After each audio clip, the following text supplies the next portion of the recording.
The fifth technique in the Kenpo Karate for Christ Yellow Belt curriculum is Scourging of Iniquity. Scourging of Iniquity is a discussion about the cross and what happens on the cross, and taking a closer look at how Jesus takes the sins of the world upon himself.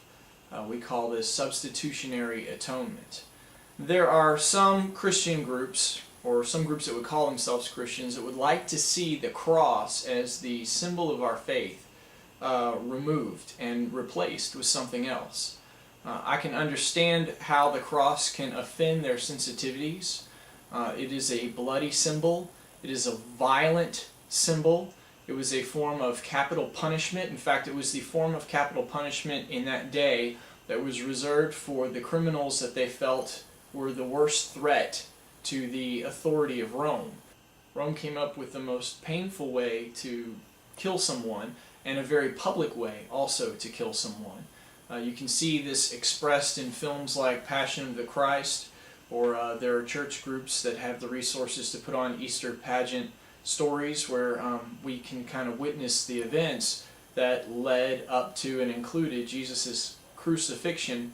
And it's an offensive thing to look at. It really offends our sensitivities that people can be that terrible to one another, and that we can come up with something like crucifixion as a means of punishing someone. We may not even be doing it full justice as to how bad it was. We can read in Isaiah chapter 52 in verse 14, it says that his appearance was marred more than any man, and his form more than the sons of men. So we may not even be doing justice to the extent of how brutal the process of the crucifixion and the trial and the beating and the whipping and everything that led up to the crucifixion actually was. It's a hard thing to watch. And I can understand that that would offend the sensitivities of some people, but we can't exchange the cross as our symbol. There's a reason why we have that symbol, and it's not just about remembering how vicious and how painful the process of crucifixion was. It's also about remembering what actually happens there on the cross. There's something significant within our history that we can't ever lose.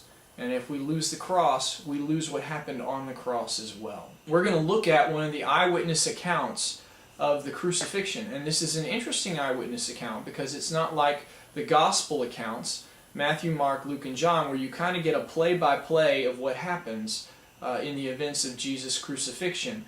This is an eyewitness account, but we're not going to get as many of the details of what's going on. However, there will be a good description of why it's occurring. There's understanding there that there's a reason why Jesus is having to face things like being beaten and being whipped and being pierced with the nails, that there's a purpose to all this. We're going to be looking at Isaiah chapter 53 verses 5 and 6. Isaiah lived approximately 750 years before Jesus was ever born. He would not have been aware of what a crucifixion looks like. This is prior to Rome ever taking over. This is prior to crucifixion as a form of capital punishment. So it's interesting as he witnesses this prophetically, and he explains to us what's happening.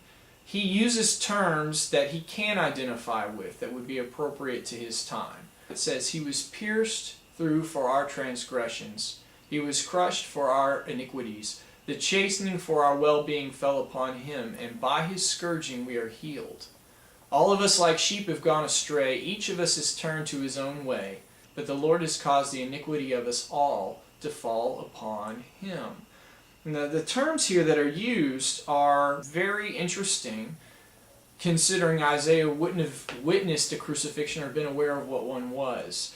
The most obvious here we see in this first line, he was pierced through for our transgressions. Of course, the obvious piercing of Christ came as the nails running through his arms and through his feet, holding him to the cross. But that piercing comes for a purpose. And he was pierced for our transgressions.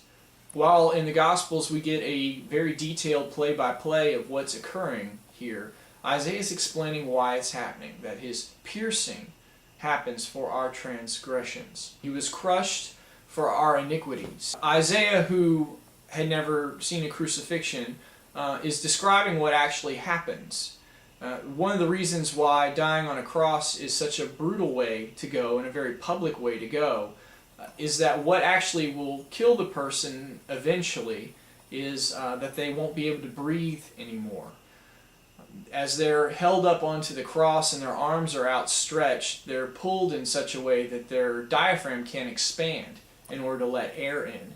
So in order to take a breath, they have to pull themselves up or push themselves up. And of course their arms are bound to the cross and their feet are bound through these painful nails.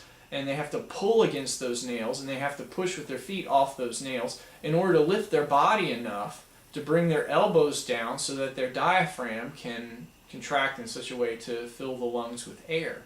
And that's what made this such a long way to die, because eventually they're in too much pain, they're too exhausted, they can't lift themselves up anymore, and that's actually what will kill them, is that they can't breathe anymore. Now Isaiah used the term crush. Isaiah is referring to one of the ways you would kill someone by capital punishment in that day, of stoning them to death.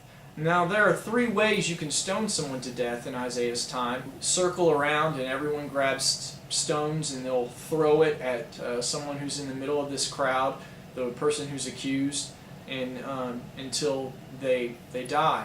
Another way that was done is they might take someone to the edge of like a rocky cliff and they would push them over the edge and they would fall and hit the rocks below, and then they would throw rocks down onto this person if the initial fall didn't kill them. And in the third way, you bind someone so that they're laying down on the ground face up, and you take the largest stone you can find and you set it on top of them. And then people come and they bring large stones and they stack it on top of that. So this person can't breathe underneath all that weight and they're crushed, but what ultimately will kill them won't be the weight. They die because they can't breathe anymore. So Isaiah uses this form of capital punishment that he was familiar with to describe what's happening on the cross. He was chastened for our well-being. This would have been the part in Jesus' trial, or right after his trial, where he was just beaten. There's only so much trauma a body can take, and Jesus faced that sort of trauma at the hands of his accusers. So he was beaten, and he was beaten to the point of almost being unrecognizable, but that he was beaten for our well-being, for our health here. Jesus faced the destruction of his own body for the well-being of ours. The next part of that is, by his scourging we are healed. The scourging is the whipping that occurred, and the whipping, the particular whip that they used, had several strands to it, and at the end of these strands it had little hooks, and it would tear the flesh away with each lash. So Jesus faced this whip as well. Paul talks about having faced his whip a couple times in the process of his missionary journeys, that this was a vicious way to punish somebody, as it would tear the skin away, and it was, again, very public. All of us like sheep have gone astray. Each of us has turned to his own way. That kind of hails back to that missing the mark. All have sinned and fallen short of the glory of God. That we're all searching for our own script, trying to make our own stories take place, trying to make it all happen by our own strength.